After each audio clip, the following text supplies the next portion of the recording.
కాకినాడ పట్టణం స్థానిక marketing committee chairman బొచ్చు శేఖర్ ఆఫీస్లో ఉండడం జరిగింది. మరి ఏదైతే రాత్రి కొంతమంది జేసీబీ పట్టుకెళ్ళి అక్కడ ఒక బడ్డీ షాప్ని తరలించిన విధం పైన అక్కడ ఉన్నటువంటి స్థానికులు కానివ్వండి, అదేవిధంగా వీర్రాజు ఎవరైతే ఉన్నారో ఆ బడ్డీ పెట్టిన వీర్రాజు ఆవేదన వ్యక్తం చేశారు. అసలు ఆ మార్కెటింగ్ కమిటీ చైర్మన్గా ఉన్నారు కాబట్టి బొచ్చు శేఖర్ అని తెలుసుకునే ప్రయత్నం చేద్దాం.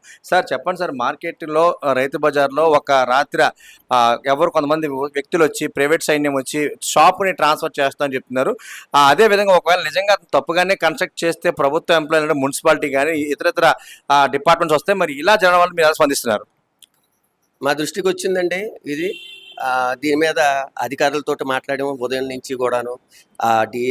ఏడీఎం గారితో మాట్లాడాము, జాయింట్ కలెక్టర్ గారికి కూడా చెప్పడం జరిగింది. ఈ విధంగాను ఇది ఏదైనా సరే, ఏదైనా ప్రభుత్వం చేసినట్లయితే రాజకీయ పార్టీలో అధికార పార్టీలో ఉన్నాం, తప్పుకి చోటు ఇవ్వము. మేము ఏది చేసినా సరే చట్ట ప్రకారం చర్యలు తీసుకుంటాం. అంటే తప్పుకు చోటు ఇవ్వనంటే ఖచ్చితంగా ఇది కావాలనే వ్యక్తిగత కక్షల ద్వారా చేసినట్టు పనిగా భావిస్తున్నారా, లేకపోతే వ్యక్తిగత కక్షలు అన్నది నాకు పెద్ద ఐడియా లేదు. అది వివరాల్లోకి వెళ్తే మనకు తెలుస్తుంది. స్థానికులు 7 Times ఇచ్చే ఇంటర్వ్యూలో మా పైన వ్యక్తిగతంగా ఒక ఆయన చేసిన పనే ఇది, దీంట్లో పార్టీ ఇన్వాల్వ్ ఉందని చెప్పి ఆయన స్పష్టంగా చెప్పడం జరిగింది. దానిపైన అది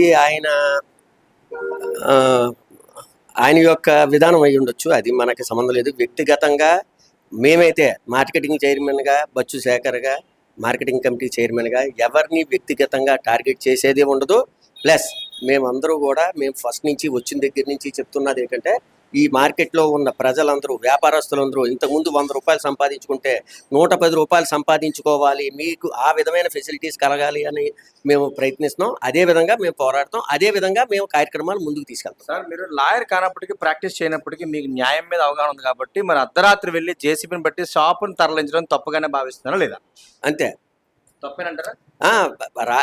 అధికారుల ద్వారానే చర్యలు తీసుకోవాలి తప్పితే ఎవరు కూడా చట్టాన్ని వాళ్ళ చేతుల్లోకి తీసుకోకూడదు. చాలా స్పష్టంగా చెప్పారు. మేము రాజకీయ పార్టీలో ఉన్నాము, మా ప్రభుత్వం యొక్క ఉద్దేశాలు ప్రజలకు సేవ చేయడం తప్ప ఎటువంటి ఇబ్బందులు పెట్టే పరిస్థితి మేము చేయము. ఖచ్చితంగా అది ముమ్మాటికి తప్పే అని చెప్పి మార్కెటింగ్ కమిటీ చైర్మన్ బొచ్చు శేఖర్ చెప్తున్నారు.